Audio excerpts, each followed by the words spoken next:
तो स्टूडेंट्स, इस वीडियो में हम unit some basic concept of chemistry NCERT numerical solve करेंगे। स्टेटमेंट देखो क्या है। How much copper can be obtained from 100 gram of copper sulphate. Atomic mass यहाँ पर गिवन है कॉपर का 63.5 एटॉमिक मास यूनिट, या फिर बोल सकते हैं 63.5 ग्राम पर मोल। ठीक है, तो यहाँ पर इन्होंने बोला है कि 100 ग्राम ऑफ कॉपर सल्फेट से हम कितना कॉपर ऑब्टेन कर सकते हैं। यहाँ पर हमने कॉपर की अमाउंट निकालनी है कि 100 ग्राम ऑफ कॉपर सल्फेट से हमें कितना कॉपर मिलेगा, वो निकालनी है हमने। ठीक है, तो यहाँ पर ये कॉपर सल्फेट का फॉर्मूला है, तो इसे हम जैसे 1 मोल ऑफ कॉपर सल्फेट है ये, तो इसमें देख लेते हैं कि यहाँ पर कॉपर कितना प्रेजेंट है, कंपोजिशन देख लेते हैं, और सल्फ़र की कंपोजिशन क्या है और कॉपर की, ऑक्सीजन की, सबकी कंपोजिशन क्या है यहाँ पर ये देख लेते हैं। ठीक है, तीनों एलिमेंट्स की। तो यहाँ पर 1 मोल ऑफ कॉपर सल्फेट में 1 मोल ऑफ कॉपर प्रेजेंट है, 1 mole of copper atom present है। सल्फ़र भी 1 mole of sulphur atom. Oxygen के कितने मोल है? 4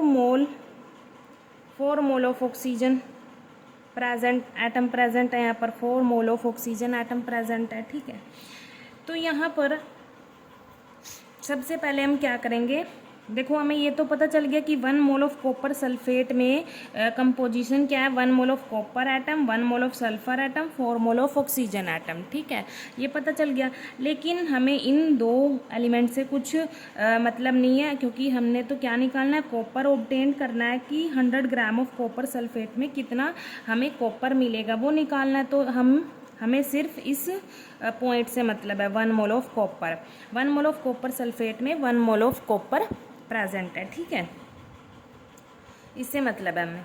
तो हम सबसे पहले क्या करेंगे, यहाँ पर मोलर मास निकाल लेते हैं कॉपर सल्फेट का, इसकी नीड होगी आगे, इसको पहले ही निकाल लेते हैं। कॉपर सल्फेट क्या होगा, देखो कॉपर का जो एटॉमिक मास है 63.5 है प्लस, और सल्फर का कितना होता है 32 होता है, ऑक्सीजन का कितना होता है 16 होता है। कितने ऑक्सीजन एटम है 4 है। इनको हम सम करेंगे, सॉल्व करेंगे तो कितना आएगा 159.5 ग्राम पर मोल आ जाएगा। ये हमारे पास मोलर मास आ गया कॉपर सल्फेट का। ठीक है, अब देखो आपको एक रिलेशन पता होना चाहिए इन टर्म्स ऑफ मास। जो 1 मोल होता है, 1 मोल होता है इन टर्म्स ऑफ मास, वो किसके इक्वल होता है, मोलर मास के इक्वल। मोलर मास, या फिर एलिमेंट के केस में हम बोल सकते हैं एटॉमिक मास के इक्वल होता है, एटॉमिक मास के इक्वल होता है। 1 मोल किसके इक्वल होता है, मोलर मास, और या एटॉमिक मास के इक्वल होता है। ठीक है, तो इस रिलेशन को हम यूज़ करेंगे कहाँ पर, यहाँ पर यूज़ करेंगे। यहाँ पर जो ये 1 मोल ऑफ कॉपर सल्फेट है, यहाँ पर क्या लिख सकते हैं, इसका मोलिकुलर मास लिख सकते हैं। अभी इतना molecular mass of copper sulphate, यहाँ पर इतने atomic mass of copper present है उसमें, मतलब इस रिलेशन को हम यहाँ पर यूज़ कर सकते हैं। ठीक है, मतलब यहाँ पर मैं मोल को किस में कन्वर्ट करूँगी, मोलर मास में, और यहाँ पर ये जो एलिमेंट का मोल है इसको हम एटॉमिक मास में कन्वर्ट करके यहाँ पर लिख लेंगे। तो इस रिलेशन के अकॉर्डिंग मैं यहाँ पर लिखूँगी, इसका मोलर मास कितना है, अभी निकाला 159.5 ग्राम ऑफ कॉपर सल्फेट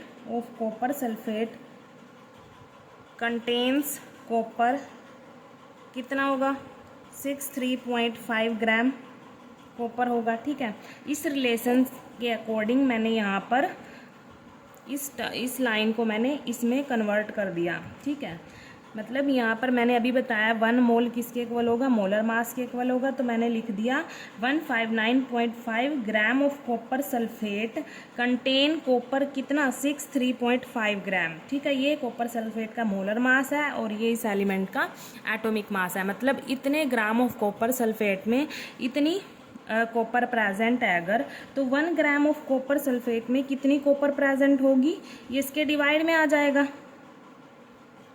यहाँ पर 5 ग्राम। ठीक है, 159.5 ग्राम। और इन्होंने पूछा क्या है क्वेश्चन में कि 100 ग्राम ऑफ कॉपर सल्फेट से हमें कितनी कॉपर ऑब्टेन्ड होगी, वो निकालना है। तो 100 ग्राम ऑफ कॉपर सल्फेट कितनी कॉपर कंटेन करेगा, यहाँ पर ये इसके मल्टीप्लाई में आ जाएगा 159.5 ग्राम मल्टीप्लाई 100 ग्राम। यहाँ पर ग्राम से ग्राम कैंसिल होगा और इसको हम सॉल्व करेंगे तो कितना आएगा हमारे पास सॉल्व करके 39.81 ग्राम आ जाएगा। ठीक है, मतलब यहाँ पर जो इन्होंने पूछा है कि 100 ग्राम ऑफ कॉपर सल्फेट से हमें कितनी कॉपर ऑब्टेन्ड होगी, कितनी होगी 39.81 ग्राम कॉपर ऑब्टेन्ड होगी। हमें यहाँ पर क्या रिलेशन मेन याद रखना है कि जो 1 मोल है वो किसके इक्वल होता है, मोलर मास के इक्वल होता है। तो इस रिलेशन को मैंने यहाँ पर यूज़ कर लिया, 1 मोल को यहाँ पर मोलर मास में कन्वर्ट कर लिया। यहाँ पर भी जो ये कॉपर का ये 1 मोल है इसको मैंने एटॉमिक मास में कन्वर्ट करके यहाँ पर इसमें लिख दिया कि 159.5 ग्राम of copper sulphate contain copper 63.5 ग्राम। ठीक है, आगे मैंने यहाँ पर ये सॉल्व कर लिया। तो आपको ये रिलेशन पता होना चाहिए। ठीक है, थैंक यू।